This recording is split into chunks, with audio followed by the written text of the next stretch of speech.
मी पत्रात आपलं स्वागत करते। सुरुवातीला अर्थात पहिली राजकीय बातमी। विधान परिषद उपसभापती पदासाठी आता ठाकरेंच्या शिवसेनेकडून अर्ज दाखल होणार आहे। जगन्नाथ अभ्यंकर यांचा उमेदवारी अर्ज दाखल झालेला आहे। विधान परिषद उपसभापती पद एकनाथ शिंदेंच्या शिवसेनेकडून कृपाल तुमाने यांना संधी देणार अशी सूत्रांची माहिती आहे। अक्षय मंकानी आमचे प्रतिनिधी आपल्या सोबत फोन लाईन वरून जोडलेले आहेत। अक्षय, विधान परिषद उपसभापती पदासाठी ठाकरेंच्या शिवसेनेकडून अर्ज काय सांगाल? नक्कीच खरं तर आज उमेदवारी अर्ज भरायचा शेवटचा दिवस आहे आणि उद्या या विधान परिषदेच्या उपसभापती पदाकरता खरं तर निवड प्रक्रिया होणार आहे। त्याकरता ठाकरेंच्या शिवसेनेकडनं जमो अभ्यंकर जे आहेत त्यांनी उमेदवारी अर्ज भरलाय। तर शिंदेच्या शिवसेनेकडनं तर या पदाकरता रस्सीखेच आपल्याला पाहायला मिळत होती, परंतु कृपाल तुमाने एकंदरीतच या सगळ्यामध्ये बाजी मारताना पाहायला मिळतील अशी माहिती जी आहे ती विश्वसनीय सूत्रांकडनं माहिती मिळते। खरं तर नीलम गोरे यांच्या नावाची खूप मोठ्या प्रमाणात चर्चा होती की पुन्हा एकदा त्यांना उपसभापती करता संधी जी आहे ती शिवसेना शिंदे गटाकडनं पक्षाकडनं देण्यात येणार होती, परंतु त्यांचं नाव आता मागे पडताना पाहायला मिळते आणि त्या पदाकरता आता कृपाल तुमाने यांचं नाव जे आहे ते पुढे येताना पाहायला मिळते। परंतु काही आमदारांनी चंद्रकांत रघुवंशी यांच्या नावाची देखील शिफारस जी आहे ती उपमुख्यमंत्री आणि शिवसेना पक्षाचे मुख्य नेते असलेले एकनाथ शिंदे यांच्याकडे केलेली असल्याचं पाहायला मिळतंय।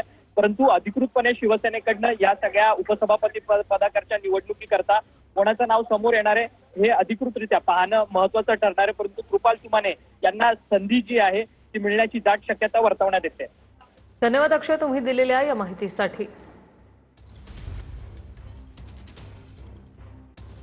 मी पत्रात आपलं स्वागत करते। सुरुवातीला अर्थात पहिली राजकीय बातमी। विधान परिषद उपसभापती पदासाठी आता ठाकरेंच्या शिवसेनेकडून अर्ज दाखल होणार आहे। जगन्नाथ अभ्यंकर यांचा उमेदवारी अर्ज दाखल झालेला आहे। विधान परिषद उपसभापती पद एकनाथ शिंदेंच्या शिवसेनेकडून कृपाल तुमाने यांना संधी देणार अशी सूत्रांची माहिती आहे। अक्षय मंकानी आमचे प्रतिनिधी आपल्या सोबत फोन लाईन वरून जोडलेले आहेत। अक्षय, विधान परिषद उपसभापती पदासाठी ठाकरेंच्या शिवसेनेकडून अर्ज काय सांगाल?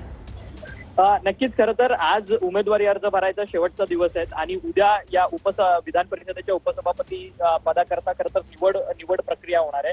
त्याकरता ठाकरेंच्या शिवसेनेकडनं जमो अभ्यंकर जे आहेत त्यांनी उमेदवारी अर्ज भरलाय। तर शिंदेच्या शिवसेनेकडनं तर या पदाकरता रस्सीखेच आपल्याला पाहायला मिळत होती, परंतु कृपाल तुमाने एकंदरीतच या सगळ्यामध्ये बाजी मारताना पाहायला मिळतील अशी माहिती जी आहे ती विश्वसनीय सूत्रांकडनं माहिती मिळते।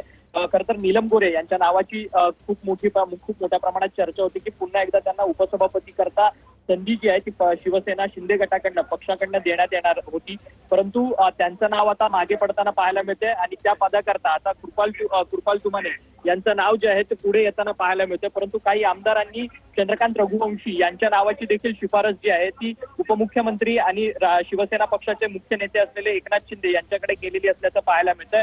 परंतु अधिकृतपणे शिवसेनेकडनं या सगळ्या उपसभापती पदाकरच्या निवडणुकीकरता कोणाचं नाव समोर येणार आहे हे अधिकृतरित्या पाहणं महत्वाचं ठरणार आहे। परंतु कृपाल तुमाने यांना संधी जी आहे ती मिळण्याची दाट शक्यता वर्तवण्यात येते। धन्यवाद अक्षय, तुम्ही दिलेल्या या माहितीसाठी।